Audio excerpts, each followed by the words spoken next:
don't shrink it. And so as we're beginning this into the content element, we're building this kind of narrative of if this thing is true, then what are the natural outcomes or consequences of this thing being true, right? So if we're looking at the nature of man, there's three potential answers that we're going to get in what we consider the Enlightenment period of thought. Historically, before this time period, we kind of had a strong element of divine right of kings, that the rulers were rulers because God ordained it. Some people think that this, is good still to this day. There's a lot of Christians, quote-unquote Christians, that believe that Donald Trump was God's ordained leadership, that even though he is personally a morally questionable human being, that Trump presided in a way that God used him for a certain way. And so there's elements of that argument still kind of in our society today, which is problematic because those same Christian people who thought Donald Trump was like God's kind of ordained leader also are vehemently against Joe Biden. Well, if Trump was God's ordained leader, then we have to accept that Biden is God's currently ordained leader, and that creates complications. So when we start looking at this kind of divine right, what we wanted to do in the post-scientific revolution is we had proven so much about the natural environment to be inconsistent with the opinions we once held. So one of the arguments is the Earth-centered solar system. We actually began throwing that out the window in exchange for what's called a heliocentric solar system.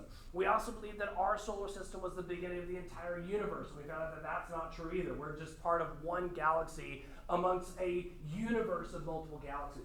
So science has begun to open our eyes and argue that there are things that we could prove that we don't have to rely so heavily on the historical narratives or the historical assumptions. Well, if we can prove things of natural science, are there things of political science that can also be, quote-unquote, proven to become true? This is why in the early political documents of American history, we see a lot of arguments to nature and nature's God. The intention is, can we craft a science, a defensible proof of the way politics interacts based on what we assume or observe in the natural environment of human interaction? That's what we're trying to do. So Thomas Hobbes is going to come along, and he's going to be our first philosopher to this one, and he's going to answer this question. If we look at the human species, if we observe, right, if I want to understand ants, I sit there and I watch ants. I watch them behave. I just watch. I don't try to manipulate it. I just watch. And the observation leads to certain observable, right, truths about the nature of ants. And so Hobbes says, okay, let's apply that philosophy and let's watch humanity, right? What is humanity? Let's watch. And he comes to this conclusion. He says, so the nature of man, we find three principal causes of quarrel. First, competition. Second, diffidence. Thirdly, glory. The first, right, competition, right, makes men to invade for gain. The second, diffidence, for safety. And the third, for reputation. The first use violence to make themselves master of other men's persons, wives, children, and cattle. The second, to defend them. The third, for trifles, as a word, a smile, a different opinion, and any other sign of undervalue, either directing their person or reflection of their kindred, their friends, their nation, their profession, or their name. Does Hobbes have a high opinion of humanity? Yes or no? No, it says that the basis of humanity is what? We are a quarrelsome, prideful, meddlesome species. We can't get along. We never get along. What do? In the nature of man, it is in our nature to compete. For what? To have more than our neighbor has. If our neighbor has a hot wife, we have to have a hotter wife. If our neighbor has a big boat, we have to have a bigger boat. If our neighbor has a grill, we have to have a bigger grill. We're always trying to keep up with the Joneses, and we don't really care about the dignity of humanity in the process. If we have to advance our position by stepping on others, the tendency based on observations of man is that we will do it, right? But here's the problem. If you got what you got because you took it from somebody else or you hurt somebody else in the process, then what do you have to believe to be true about other people when it comes to you? Not necessarily they're lesser than you, but if you got what you got because you would stop at anything to get yours, then that's what they're going to do. And so can you ever be safe in an environment where everybody's going to do whatever they need to do to get ahead? As I'll tell you right now, one of the biggest issues in America today is that we have sold you that narrative. That at the end of the day, people are terrible, horrible. That we're a plague on this planet, that there is no good to us. That we are fundamentally a flawed, corrupt species, and another human being would be as quick to kill you than to give you help or assistance. We have tainted this narrative, and if that is true, then ask yourself, how do you create any kind of collective society if that's true?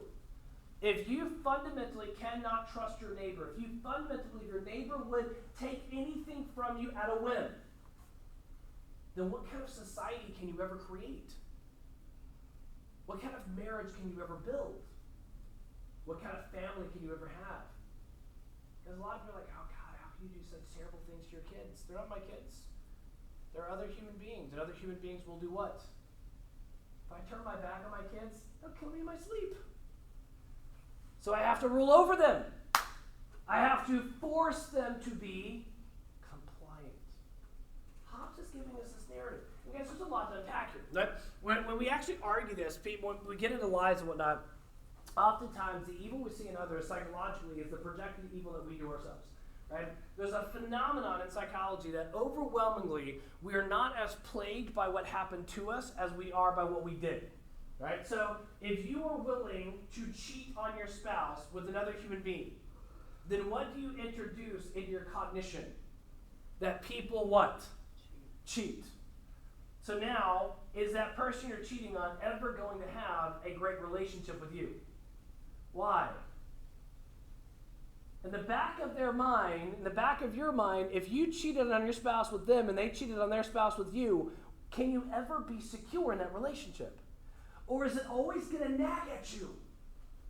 People cheat.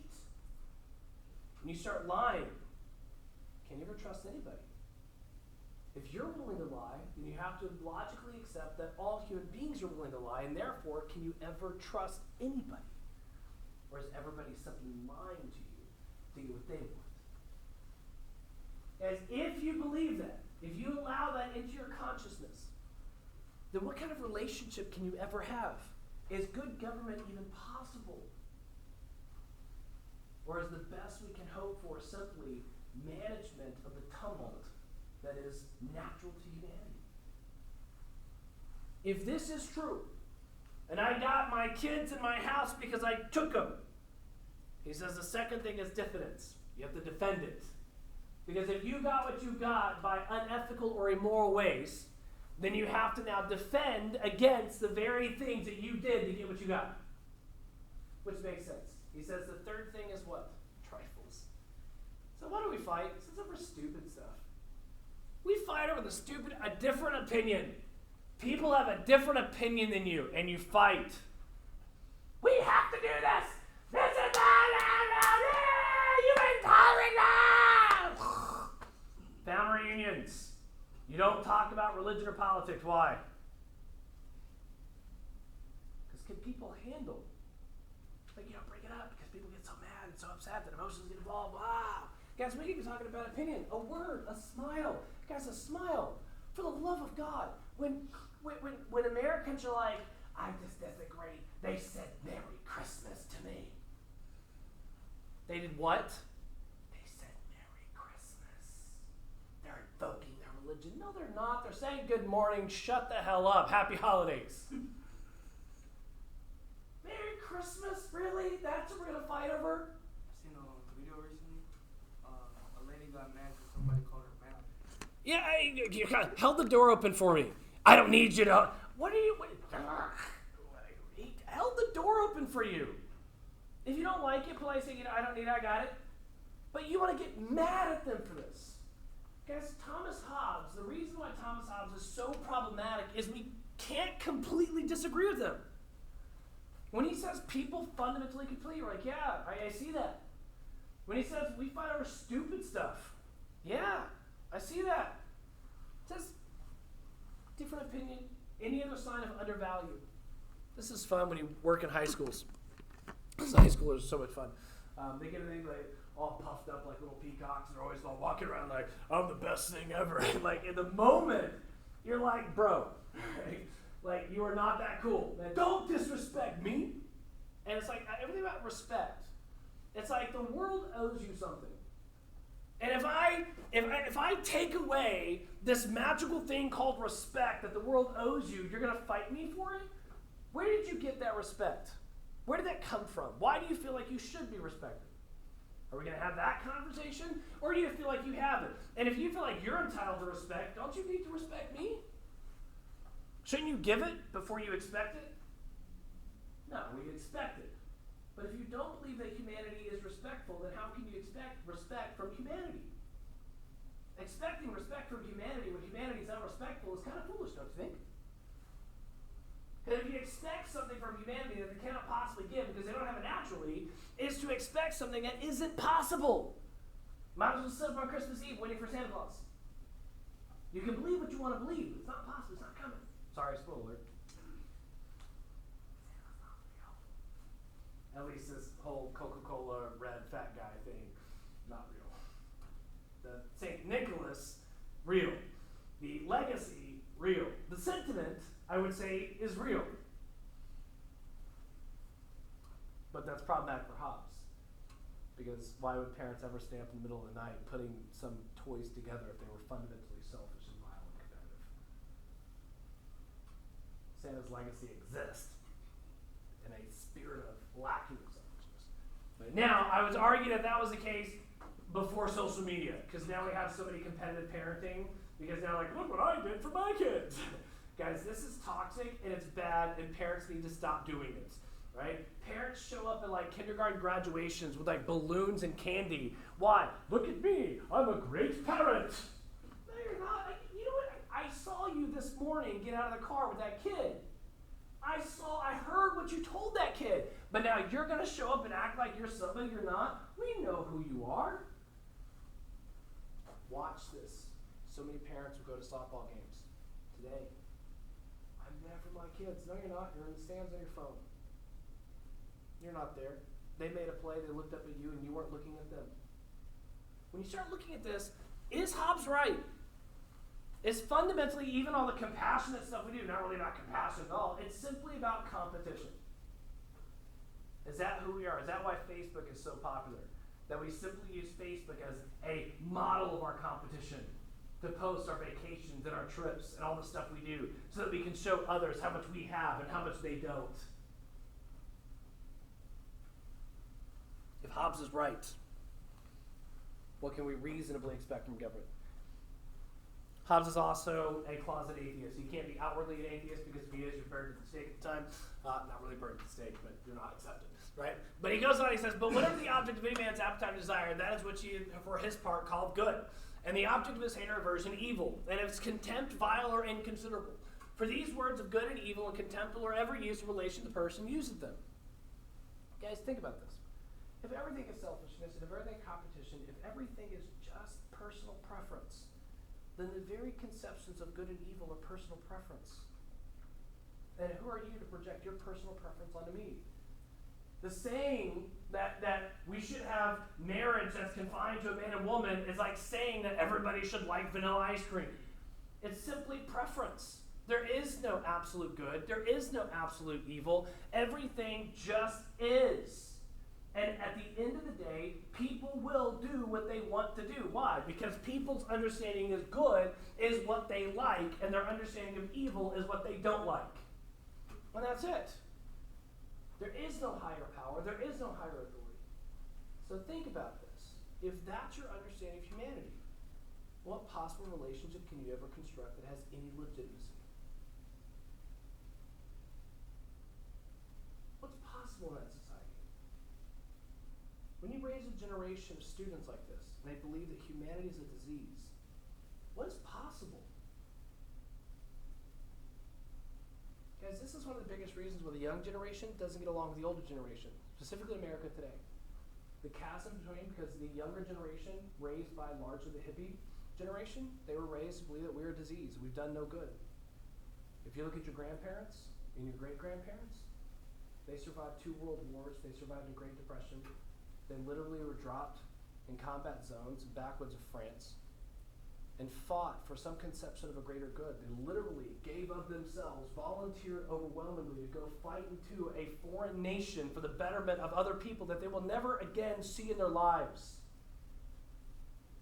The biggest difference between them and this younger generation is you volunteer because you have to. It looks good on your scholarships. They signed up, and many of them never returned home. And yet they believe more in the human spirit and our ability to do good than you do.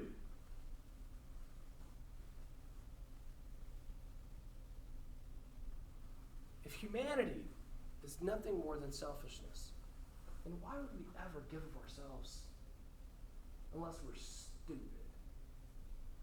And what collective society is possible? So Thomas Hobbes says, hereby it is manifest that during a time live without any common power to keep them all in all, they are in a condition which is called war. And such war is as every man against every man. Hobbes says if you don't have government, if you aren't controlled by external restraints, then you are in a condition of war. And the war is bad. He says the war is bad because it fundamentally lacks the idea of progress. You mentioned earlier that we want to progress towards something.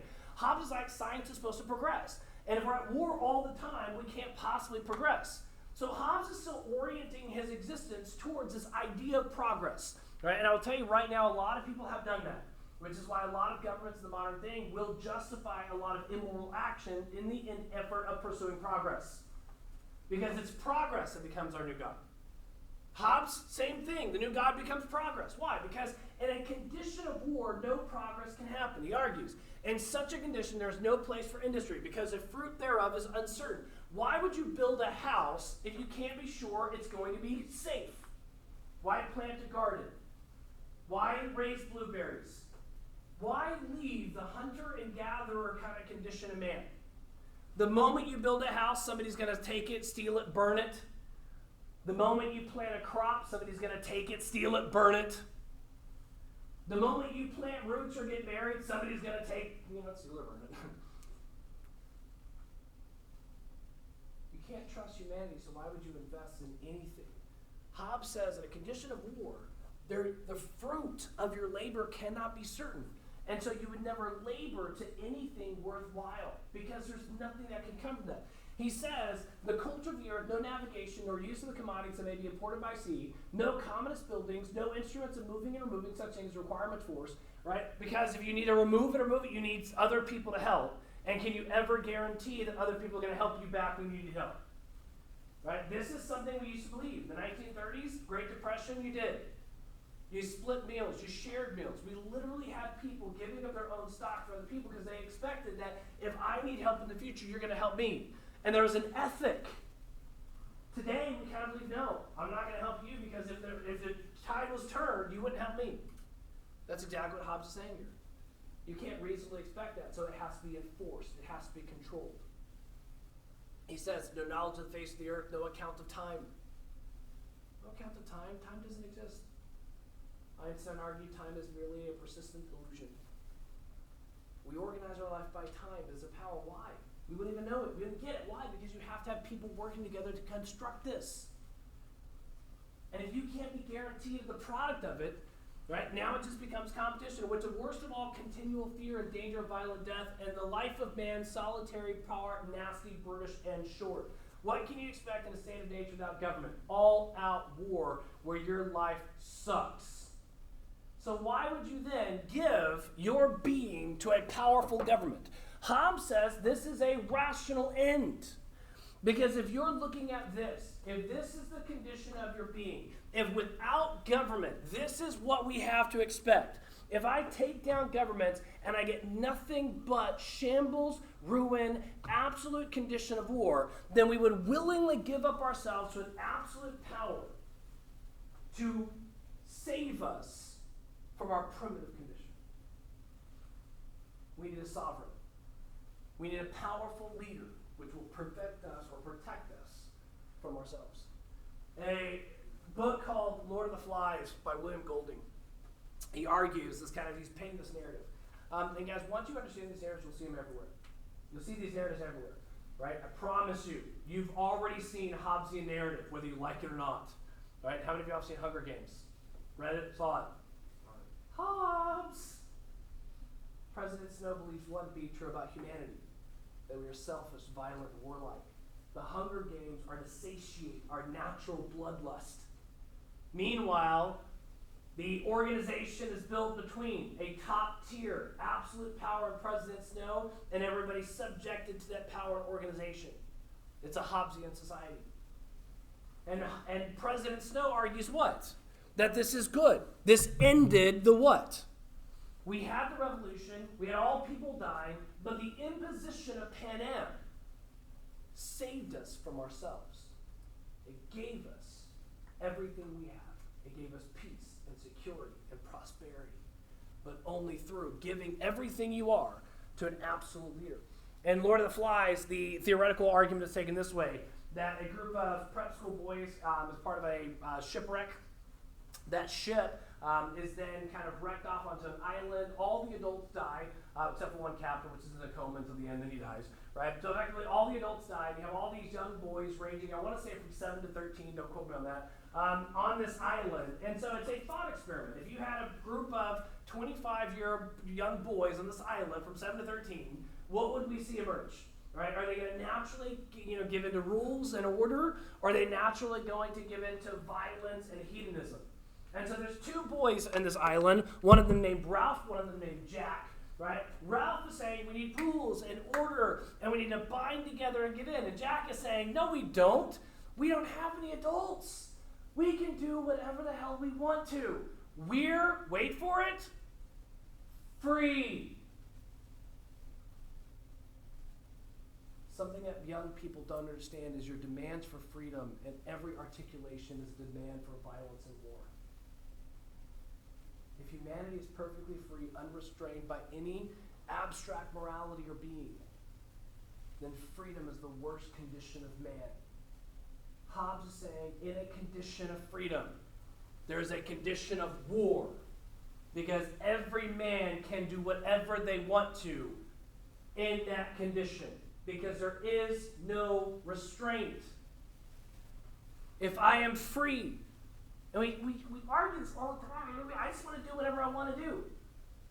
Do you understand how violent that is? How the fabric of society, of marriages, of families, I often tell my kids are like, why should I, well, we don't do that, but my kids are always, when I paint the narrative like, you need to help clean. And they're like, why do I need to help clean? Because it gives in. It helps all of us. Your ability to help us clean the house allows me to do stuff. Like, well, I don't want to do it. Well, I don't want to pick you up from school either, but I do that too. So what happens if I spent a day and I did whatever I wanted to do? Well, that wouldn't be a very good day for me. You're right. And so I willingly, right, give into your existence, and all I ask is that you would reciprocate that. I appeal to their better interest in the reciprocation of consent. And I'll tell you guys, that was worked really great. Really has. Everybody's like, just wait till you have teenagers. My eldest is 17, I've got a 15-year-old, I've got a 13-year-old. So I've got 3 teenagers in the house, right? And right now, I'm still waiting on the whole massive rebellion that's supposed to take on. In my humble estimation, I don't believe them to be this way. I don't think we want freedom. I think we're terrified of freedom.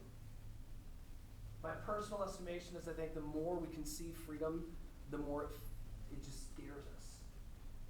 I also think it contradicts our internal being, but we'll get there. Hobbes is saying there is no internal being. It's absolute freedom. And if the only imposition we have is the imposition of society and adulthood, if we got rid of that, we would all reduce ourselves to the primitive condition. How many of y'all seen Batman? Dark Knight. All right, this is one of my favorite scenes. Right? The reason why I'm showing you this is I want to see that this is everywhere. We have not settled this debate.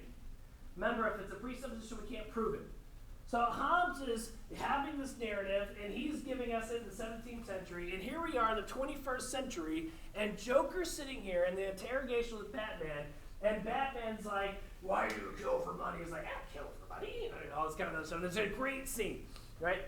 But there's an element where Joker is being held up by Batman, and Batman's like, you're a scum that kills for money. He was like, don't do that. Don't put me in that camp. So these people, these civilized, they're only good because they have to be. They abide by the rules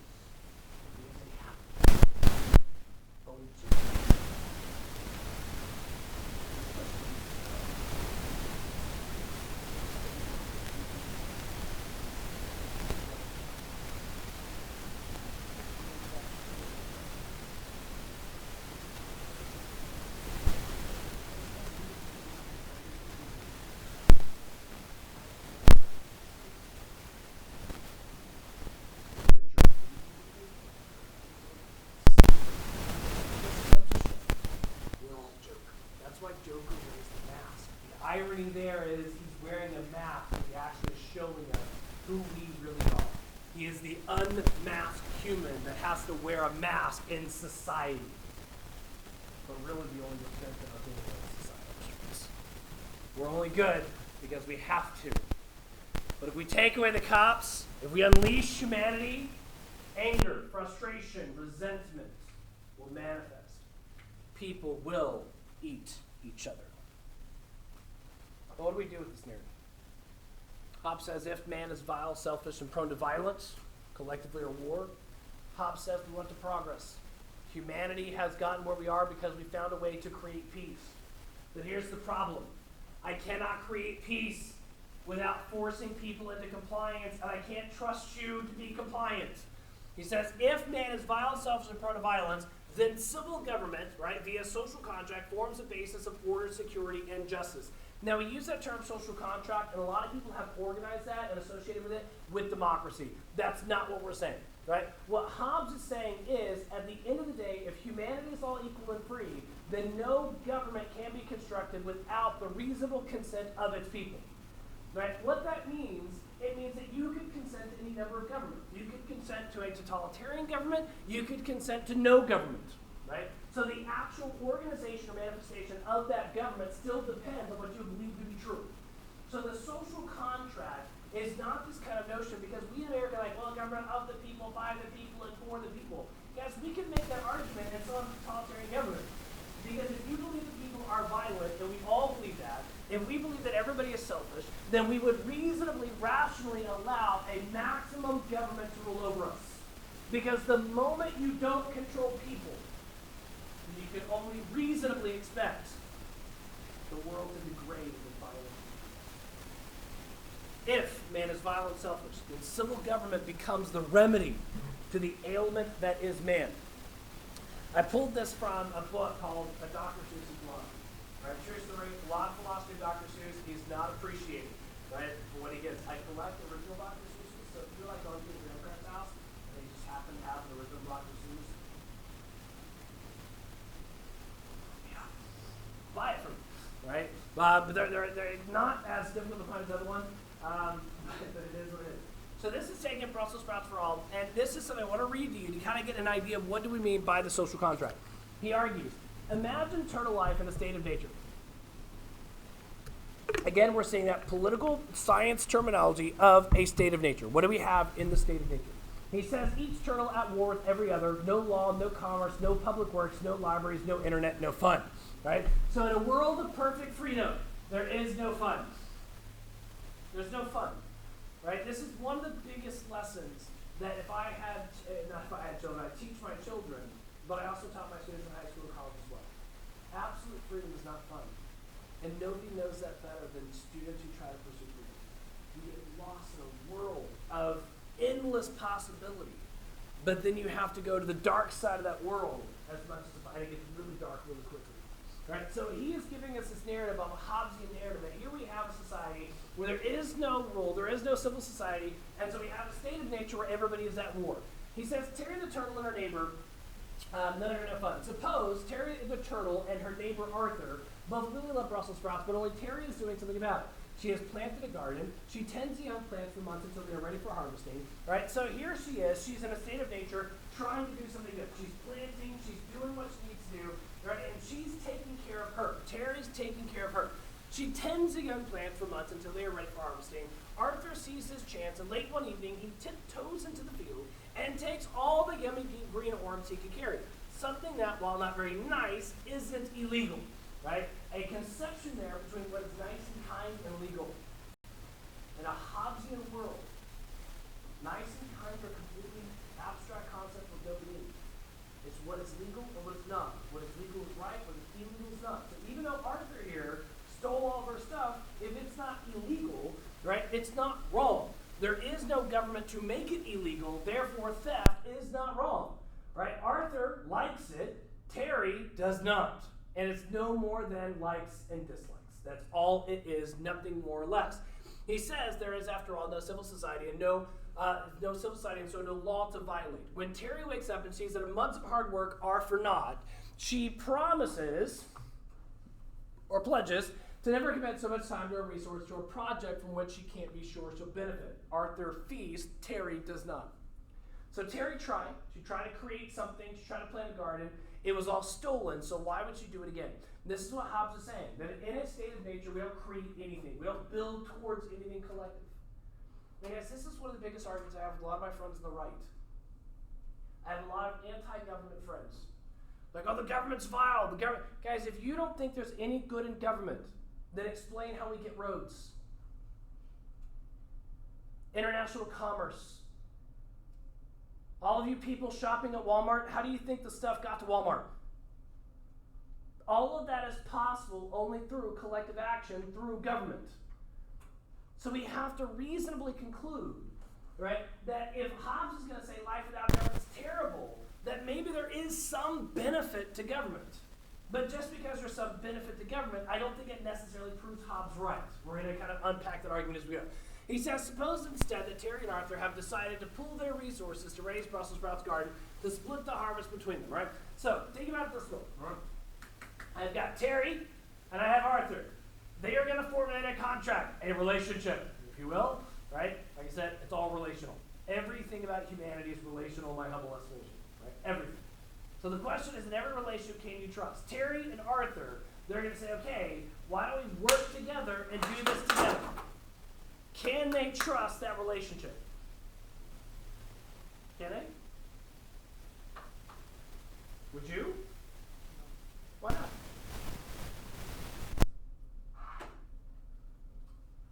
Because you don't believe what? That they're trustworthy. And if you don't believe they're trustworthy, then you would want to get yours before they got you.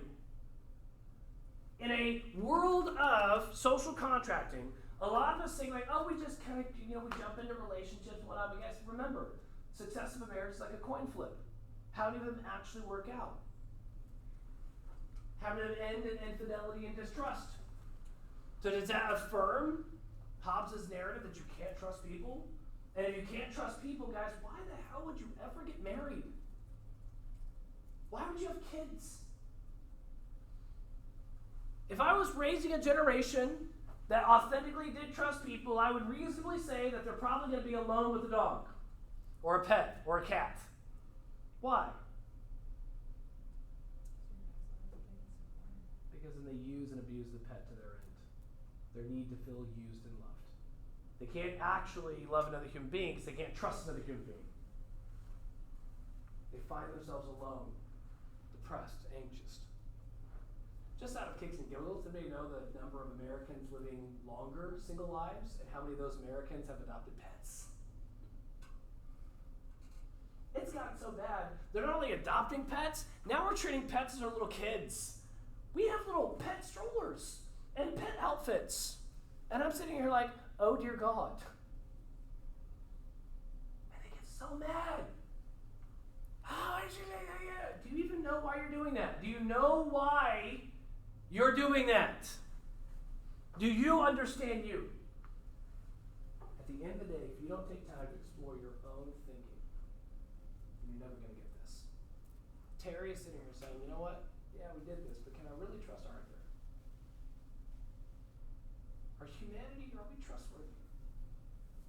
When push comes to shove, can I actually trust you to do what you said you were going to do? That question radically will alter your existence. Terry says no. So, as the harvest approaches, can Terry be sure Arthur will turn on her and take the whole crop for himself? After all, there's nothing guaranteeing either of them will abide by the agreement. Recognizing the possibility of betrayal, late one night, Terry sneaks into Arthur's house with a shovel and wallops him until he is dead. Terry feasts, Arthur does not. Now, presumably, Terry feasts on the Brussels sprouts, not on Arthur, but it's not really clear, right? So we'll leave that to the imagination there, because we do know, even with the human experiment, we are things. So now everybody's like, oh God, you can't kill people. Guys, if you can steal, then why can't you kill? If this is all a construct, we're all just making it up anyway. Who are you to project the narrative on me? Oh, thank God, killing is worse than stealing. To who? One of my friends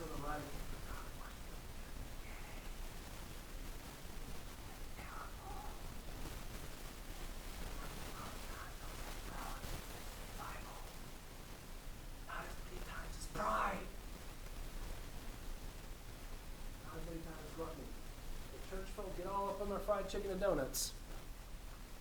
We gonna talk about that?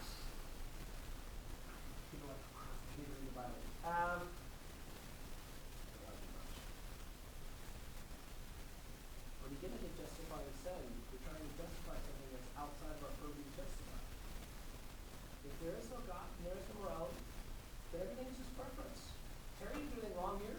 She was protecting herself. And if you're protecting yourself, it's not wrong. Or imagine instead that Terry needs to plant a private Brussels sprouts patch. Arthur is quite muscular and tills the ground extraordinarily well. Terry isn't quite so strong, so her plot is less well tilled. On the other hand, Terry is very experienced with keeping the worms and other creepy crawlies out of her plants, while Arthur hasn't a clue about this. So Arthur's plants are a bit scraggly and sickly. They both recognize that if they can combine their abilities, each would have a much better chance at a garden full of delectable little green cabbages. Each one's inability to do everything needed to ensure a good harvest fails to maximize the Brussels sprouts yield of either harvest. If only they could trust one another enough to combine their efforts, they'd be wading in a sea of vegetables. So Hobbes is giving this narrative that we psychologically understand that we can't trust each other, but we also see that we would be better if we could. So what can we do to create something that would force us to trust each other? We can't trust personal agreements. Why? Because if you make an agreement, I'm like, hey, this is an agreement, and I'm like, I promise, right? We're going to combine our efforts, I promise. You have my word.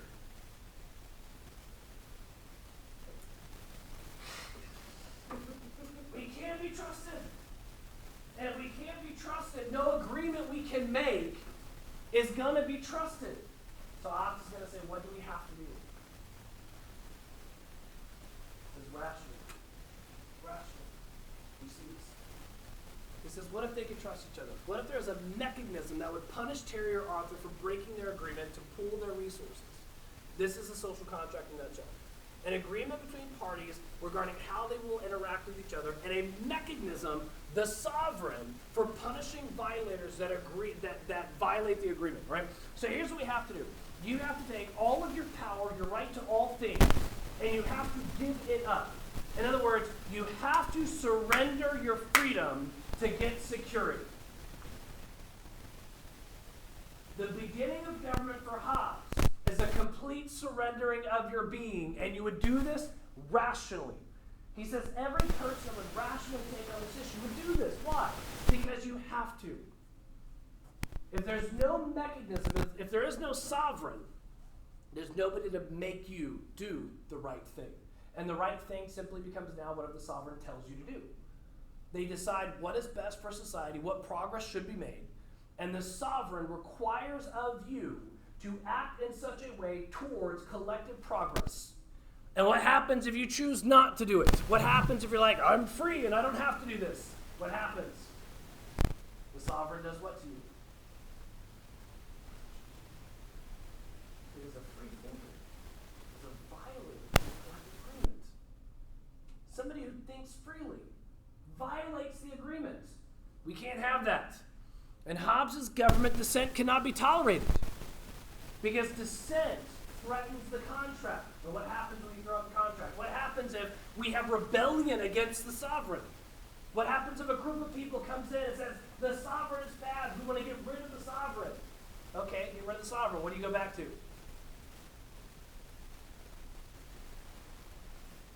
Everybody killing everybody. So which is better, abuse of government or everybody killing everybody? Hobbes says abuse of government is better than everybody killing everybody, which is the state of nature. So even if you have a bad government, you would willingly, rationally accept and tolerate that government because it's better than the state of nature. Hobbes is actually giving us a defense of the king, a defense of absolutism. And he says that this isn't something divinely given us by God, that this is a rational conclusion that any intelligent person would receive at if you accept the basis that life is insecure. Guys, make no mistake. In the United States today, every time the federal government grows, it does so by convincing you that you are unsafe, that you are insecure, that if you don't give them power, somebody is going to come in and take something from you. They're going to steal something from you. And the only source of peace that we have is this massive, absolute governing entity that is going to be a sovereign over us and make people do the right thing. Modern iteration of that argument is very obvious in the racial argument. Barack Obama said racism is in our DNA. We are fundamentally flawed and racist human beings. If left to our devices, we would racially separate ourselves and be violent towards each other. So the only reason we have a diversified, relatively peaceful society is what? The government of the United States enforces it. We round up African American voters. We convince them of the insecurity they're in. We push them to polls to vote who? In favor of the sovereign. The right does this with immigrants. They're threatening our nation. We're becoming insecure. They're taking over our livelihood and our jobs. Therefore, you need to go to the polls and you need to make government bigger. We need more border security, more gates, more walls, more bombs. Peace through strength. Not peace through diplomacy. Not peace by trusting humanity as relatively equal and that we can actually come to an engagement on our own and trust those engagements. No. Peace is only secured by being the biggest, baddest bully on the block. And that is an ethic that is manifest in both sides of the political aisle. They argue in different ways, same thing. And it's a Hobbesian ethic. It's a Hobbesian ethic. That if we leave people to their own devices, what will happen? Society will erode into nothingness. You can't trust people. That man be willing, well, neither are us too, so far as peace and defense of himself, right? So why do we give in to government? For peace and defense. We give up government, or we give up ourselves to government for peace and defense. That's what we do. As parents do this a lot. You live in my house, under my rules, and I give you what? Peace and security. And because I give you peace and security, you must do what? Everything I tell you to do. I am sovereign, you are not. I am in charge, you are not. I am authority, you are not. And what happens in those households? Rebellion. The question is rebellion actually brought on by bigotry? Is the violence brought on by external stimuli? That's a big question we have to think. It's not so much to lay down his right things, and I really want to compel this narrative, right? If you're the Hobbesian, if you believe that everybody cannot be trusted, then the first thing you have to do is to lay down your right to all things. You surrender your freedom. You have to give it up completely. You cannot keep it. You become a ward of the state in pursuit of progress. Modern iteration where this is most notable is the modern bureaucracy.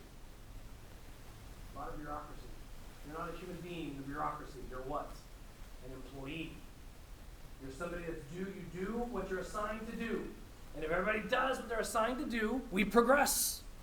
The moment you're a free thinker in the bureaucracy, you're not accepted very well. What happened to the soldiers like, hey, I have an idea?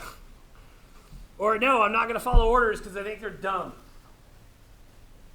Did that go over well? Where are my soldiers in the classroom? No? That wasn't tolerated very well? No? What if they were wrong? What if you're like, hey, I've been doing this for 6 months. I know how to do this better. Like, it doesn't matter. It's progress, and it's top down, and you gave up your right to have an opinion. You are there to follow orders. This is why political theory needs a renaissance. This is why we need to go beyond. Because we realize the detriment of these philosophies if we begin buying into them. Hobbes does not give us a government that we want. But he gives us a government that says, you were rational if you were reasonable. And you realize the true nature of man. This is the government you would want. This is the government you would have to have. Any government that does not absolutely lord over its people will give into a government of anarchy and tyranny, not tyranny, but anarchy and mass war. This is inevitably. Right? So we go on looking at this Hobbesian government. Right? He says right is laid aside, either by simply renouncing it or transferring it. And the mutual transferring of right is what we call a contract. So for Hobbes, The contract looks like this. Reasoned individuals collectively make up society. A society is stronger when people can trust each other and work together. So he's saying these are rational presuppositions that we're making. Thus, a contract binds all individuals to a singular sovereign to ensure compliance with the contract and ensure trust and cooperation. This is his visual imagery of the Leviathan. He calls his sovereign the Leviathan, and this is the imagery. If you look closely, you have a bunch of individual citizens with their arms kind of around each other, joining in with each other, right? Now, what do you notice? Do you ever see their faces? Where are they pointed towards? Whereas everybody in the body of the sovereign, where is their gaze towards? Where? These guys are all looking here. These are looking where?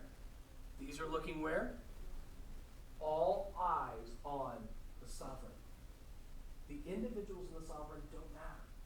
It's the sovereign that matters. There is a king with a face. That government then controls every aspect of the sovereign, and the sovereign guarantees security within the people.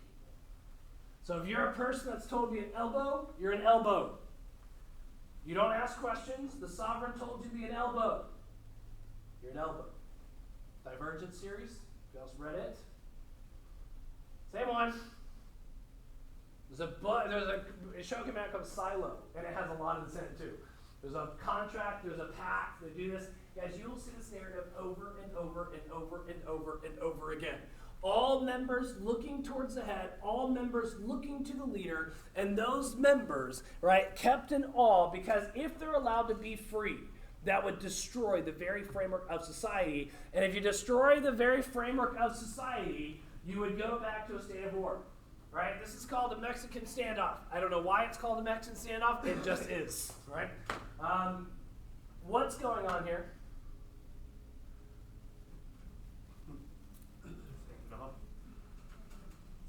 This is why some people are like, but CrossFit, why can't you have 2 leaders or 3 leaders? Why can't you have an NFL team with 2 quarterbacks?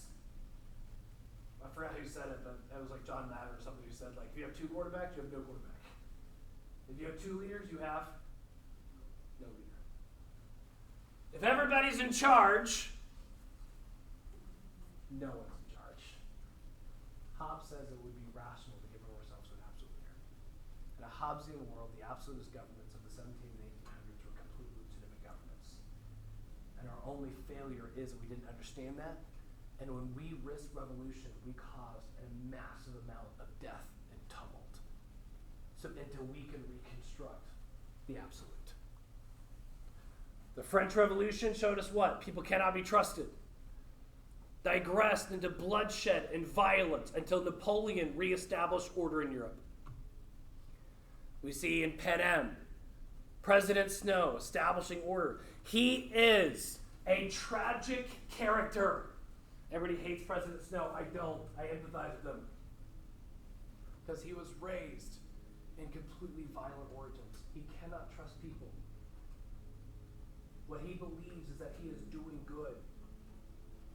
And when he has to kill children to preserve the greater good, it's always in the interest of the greater good. President Snow is the most moral human being he knows, because he's one of the only ones willing to do what is necessary to preserve and protect the greater good, the progress, the overall advancement of man.